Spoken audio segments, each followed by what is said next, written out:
अस्सलाम वालेकुम स्टूडेंट्स, ये क्वेश्चन नंबर 2 है टॉर्ट लॉ का मेलिशियस प्रोसिक्यूशन के ऊपर। और टॉर्ट लॉ में ये क्वेश्चन भी बहुत ज़्यादा इंपॉर्टेंट है। इसमें वो अक्सर कहता है कि रिक्वायरमेंट्स ऑफ मेलिशियस प्रोसिक्यूशन को अप्लाई करें to the facts of the case Abrath versus north eastern railway company.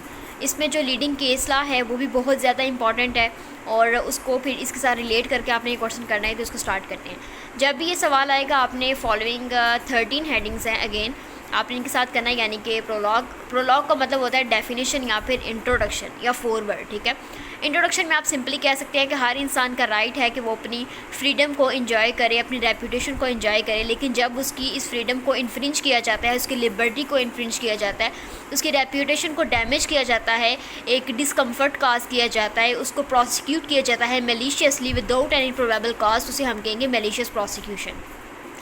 Meaning की बात करें तो ब्लैक्स लॉ डिक्शनरी का मीनिंग है क्रिमिनल और civil proceeding for an improper purpose and without any probable cause, उसे हम मेलिशियस प्रोसिक्यूशन कहेंगे। यानी कि जब भी किसी पर्सन के अगेंस्ट कोई सिविल या क्रिमिनल प्रोसीडिंग स्टार्ट की जाएगी किसी भी इम्प्रॉपर पर्पस से, यानी कि कोई भी पर्पस नहीं है, उसकी कोई बेस पॉइंट नहीं है और किसी भी कॉज के बगैर, तो उसे हम कहेंगे ये मेलिशियसली प्रोसिक्यूट किया गया है।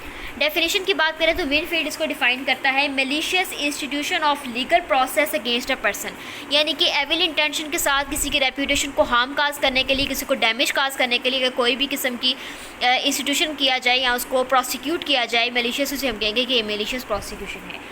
बेस मैक्सिम की बात करें तो इसमें सेलस पोप्यूली सुप्रीमा लेक्स है, लैटिन मैक्सिम है, जिसका मतलब है welfare of people is a supreme law, यानी कि लोगों का जो फ़ायदा है वो एक सुप्रीम लॉ है, उसको आपको ये राइट किसी ने नहीं दिया कि आप उसको इन्फ्रिंज करें। एसेंशियल्स की बात करें जो कि मोस्ट इंपॉर्टेंट है, सबसे पहली बात ये होती है कि इनिशिएशन ऑफ सिविल और क्रिमिनल प्रोसीडिंग, यानी कि अगर आप कहते हैं कि मेरे खिलाफ मेलिशियसली प्रोसिक्यूशन हुई है तो आपको पहले प्रूव करना होगा कि आपके खिलाफ कोई प्रोसीडिंग इनिशिएट हुई थी। अगर आपके खिलाफ कोई केस ही फाइल नहीं हुआ तो आप ये नहीं कह सकते कि मुझे मेलिशियसली प्रोसिक्यूट किया गया। सेकेंड इसका इंग्रेडिएंट है termination of proceeding is in favour of plaintiff, यानी कि आपके खिलाफ पहले इनिशिएशन की गई प्रोसीडिंग और उस प्रोसीडिंग का जो डिसीजन था वो आपकी फेवर में आई, यानी कि आपको बाइज्जत बरी किया गया, फिर आप कहेंगे मुझे मेलिशियसली प्रोसिक्यूट किया गया।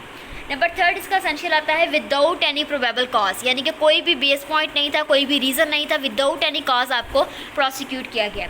नंबर 4 आता है प्रेजेंस ऑफ मैलिस, यानी कि अगले बंदे ने गुड फेथ में नहीं बल्कि एविल इंटेंशन में आपको प्रोसिक्यूट किया है, then it will liable to malicious prosecution. Damage to plaintiff, उसके बाद यह है कि एज अ रिजल्ट आपको डैमेज भी हुआ है, आइदर वो फिजिकली हुआ है या फिर आपकी रेपुटेशन का हुआ है या फिर आपको मेंटल शॉक हुआ है, आपको ये प्रूव करना पड़ेगा, तो फिर ये सारे एसेंशियल्स पूरे होंगे तो फिर हम कहेंगे कि मेलिशियसली प्रोसिक्यूट किया गया। एग्जाम्पल्स आपने खुद से बना लेनी है। उसके बाद हम जब बात करते हैं इसकी काइंड्स की, तो काइंड्स इसकी दो हैं, क्रिमिनल मेलिशियस प्रोसिक्यूशन और civil malicious prosecution. Criminal malicious prosecution आपको नाम से ही पता है, कोई बंदा आपके खिलाफ कोई ऐसी एक्यूजेशन लगाए, आपको प्रोसिक्यूट करे कि इस बंदे ने मेरी फलां चीज़ चोरी की है, तो एज अ रिजल्ट आपके डिसीजन आपके फेवर में आ जाए तो आप कहेंगे इसने मेरे खिलाफ क्रिमिनल मेलिशियसली प्रोसिक्यूट किया है। सिविल मेलिशियस प्रोसिक्यूशन देखें तो उसके अंदर यूजुअली रेमेडी तो आपके पास नहीं होती, लेकिन उसके अंदर 35A है सिविल प्रोसीजर कोड का, जो कि आपको कॉम्पनसेटरी रेमेडी अवार्ड करता है। सिविल में यह है कि कोई बंदा आपके खिलाफ ये केस फाइल करे कि मेरी ज़मीन के कागजात वगैरह चुराए हैं, या सिविल रिलेटेड कोई भी मैटर आपके खिलाफ करे तो उसे हम सिविल मेलिशियस प्रोसिक्यूशन है। उसकी जो रेमेडी है वो 35A ऑफ CPC है, जिसमें कॉम्पनसेशन अवार्ड की जाती है। आ जाते हैं अपने मेन क्रक्स क्वेश्चन के जानिब। यहाँ पे है leading case law mister Abrath versus north eastern railway company. इसके फैक्ट्स की बात करें तो एक रेलवे कंपनी थी जिसमें एक मिस मैकमैन थी, MACMANN। उन्होंने रेलवे के जो ओनर से, रेलवे कंपनी जो थी, उनसे कुछ सम ऑफ मनी डिमांड किया और कहा कि यहाँ पर एक्सीडेंट हो गया है। कुछ देर के बाद रेलवे कंपनी को पता चल गया कि यहाँ पर कोई भी एक्सीडेंट नहीं था, बल्कि फ्रॉडुलेंट तरीके से मिस मैकबेन ने वो पैसे डिमांड किए हैं। उन्होंने instead of filing suit against mister McBain, उन्होंने मिस्टर एब्राथ को मेलिशियसली प्रोसिक्यूट कर दिया। अब चूंकि उसका जो डिसीजन था कोर्ट का वो मिस्टर एब्राथ के हक में आया, उन्होंने कहा कि मिस्टर एब्राथ का कोई भी लिंक नहीं है इस केस के साथ, उन्होंने विदाउट एनी कॉज सू किया गया है। तो एज अ रिजल्ट क्या हुआ कि मिस्टर एब्राथ की रेपुटेशन भी ख़राब हुई, तो उन्होंने रेलवे कंपनी को सू किया फॉर मेलिशियसली प्रोसिक्यूशन। इसके अंदर जब हम रिमार्क्स देखें तो बिवीन लॉर्ड जस्टिस था, बोवीन लॉर्ड जस्टिस, उन्होंने रिमार्क्स ये दिए कि प्लेंटिफ के पास ये बर्डन ऑफ प्रूफ होता है throughout the case, onus shall not shifted to other party जज observe the probable cause for cost. इसमें उन्होंने ये कहा था कि जो प्लेंटिफ है वही ये बात प्रूव करेगा कि मेरे खिलाफ मेलिशियसली प्रोसिक्यूट किया गया उसके एसेंशियल्स को प्रूव करते हुए। अगर वो चीज़ ये प्रूव नहीं कर सकता तो ये चीज़ डिफेंडेंट के ऊपर कन्वर्ट नहीं होगी, बल्कि ये सारे का सारा मुद्दा प्लेंटिफ पर ही रहेगा। तो मिस्टर अब्राज चूँकि ये प्रूव कर चुका, उसने ये प्रूव कर दिया कि वाकई ईस्टर्न का रेलवे कंपनी ने मेरे खिलाफ मेलिशियसली प्रोसिक्यूट किया, तो उसके हक़ में सुप्रीम कोर्ट ने भी फैसला दे दिया। कंपैरिजन इसको करें फॉल्स इम्प्रिजनमेंट के साथ, तो फॉल्स इम्प्रिजनमेंट में आप लोगों को पता होगा कि उसके अंदर रॉन्गफुली किसी की लिबर्टी को रेस्ट्रेन किया जाता है, उसको अनलॉफुल डिटेन किया जाता है, जबकि मेलिशियस प्रोसिक्यूशन के अंदर आपके खिलाफ एक क्रिमिनल लॉ रॉन्गफुली सेट किया जाता है, आपको प्रोसिक्यूट किया जाता है। फॉल्स इम्प्रिजनमेंट के अंदर आप प्रोसिक्यूट नहीं करते, बल्कि उसके अंदर आप किसी को रोक देते हैं, रेस्ट्रेन कर देते हैं, उसकी जो लीगल फ्रीडम है उसको आप कन्फाइन कर देते हैं। उसके बाद देखें तो मेलिशियस प्रोसिक्यूशन के अंदर मैलिस आपका होता है, एविल इंटेंशन होती है, लेकिन फॉल्स इम्प्रिजनमेंट में ज़रूरी नहीं है, बाज़ औक़ात मिस्टेक में भी बंदा किसी और को पकड़ना होता है, किसी और को पकड़ लिया जाता है। उसके बाद अगर हम देखें एब्यूज़ ऑफ लीगल प्रोसेस, जब भी मेलिशियस प्रोसिक्यूशन का क्वेश्चन आता है तो बाज़ औक़ात साथ में वो 1, 2 या 5-6 नंबर का पूछ लेते हैं कि एब्यूज़ ऑफ लीगल प्रोसेस क्या है।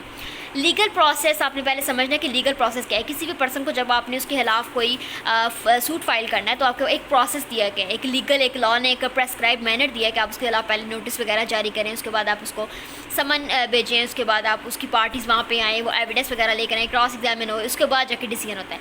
लेकिन जब उस लीगल प्रोसेस की एब्यूज़ किया जाता है, उसको वायोलेशन की जाती है, तो आप कहते हैं कि ये एब्यूज़ ऑफ लीगल प्रोसेस है। तो बेसिकली जो हमारा आर्टिकल 10A है जो कि फेयर ट्रायल की बात करता है, जो कि बताता है कि एक प्रॉपर तरीकाकार होगा किसी पर्सन के खिलाफ केस फाइल करने का, जब उस आर्टिकल की वायोलेशन की जाती है तो उसको हम कहते हैं कि ये एब्यूज़ ऑफ लीगल प्रोसेस है। उसके बाद रेमेडीज़ हैं। रेमेडीज़ में आपको पता है आप डैमेजेस भी आप उससे क्लेम कर सकते हैं कि मेरी रेपुटेशन को इतना हार्म हुआ है, मुझे इतना नुकसान हुआ, मेरी जॉब चली गई है, तो मैं 1 लाख कमाता था, मुझे 1 लाख दिया जाए, वो आप डैमेजेस कह सकते हैं। इंजंक्शंस आप फाइल कर सकते हैं, या फिर आप डिफरेंट किस्म की उसको पनिश करवा सकते हैं, एक्सेट्रा। डिफेंसेस की बात करें तो अगला पर्सन डिफरेंट डिफेंसेस ले सकते हैं। वो कह सकता है कि मेरा मैलिस नहीं था, बल्कि मुझे लगा, मुझे शक था, या मुझे इसके ऊपर यकीन था कि इसने ही वाकई में डिमांड किया है, तो डिफरेंट काइंड ऑफ डिफेंसेस भी वो ले सकते हैं। मेरे पास स्टैट्यूटरी अथॉरिटी थी, मैंने गुड फेथ में किया, एक्सेट्रा। कंक्लूजन में आपको सारे क्वेश्चन को कंक्लूड करते हैं। कंक्लूजन आपका यूजुअली जो इंट्रोडक्शन है हमारा उसके साथ रिलेट होना चाहिए, दोनों चीज़ें सेम है। कंक्लूजन मैक्सिमम आपने एक पैराग्राफ करना है, यानी कि 7 to 8 लाइन्स का। तो ये आपका क्वेश्चन था, एक बहुत ही इंपॉर्टेंट क्वेश्चन है। इसमें जो मेन चीज़ याद रखने वाली है वो आपकी केस ला है mister Abrath versus north eastern railway company का। उसके फैक्ट्स ज़रूर याद करें, उसके रिमार्क्स जो है वो भी लॉर्ड जस्टिस ने जो दिए कि जो प्लेंटिफ है वही प्रूव करेगा मेलिशियस प्रोसिक्यूशन में कि उसके खिलाफ मेलिशियसली प्रोसिक्यूशन की गई है। इसके अलावा वो ओनस जो है वो डिफेंडेंट पर कन्वर्ट नहीं होगा। बाकी ये है कि इसके अंदर बेस मैक्सिम याद कर लें, मीनिंग डेफिनेशन याद कर लें। मीनिंग जब भी लिखें ब्लैक स्टार डिक्शनरी का लिखें, लॉ स्टूडेंट्स के लिए बेस्ट होता है, एग्जामिनर को भी ये चीज़ जो है वो प्रिवेल करती है। उसके बाद ये चीज़ें आपका ये क्वेश्चन था। तो जो भी क्वेश्चन आपके रहते हैं इसके अंदर कुछ चीज़ की समझ नहीं आए, कमेंट सेक्शन में पूछें, इंशाल्लाह नेक्स्ट वीडियो में आई विल ट्राई कि उनको कवर करूँ।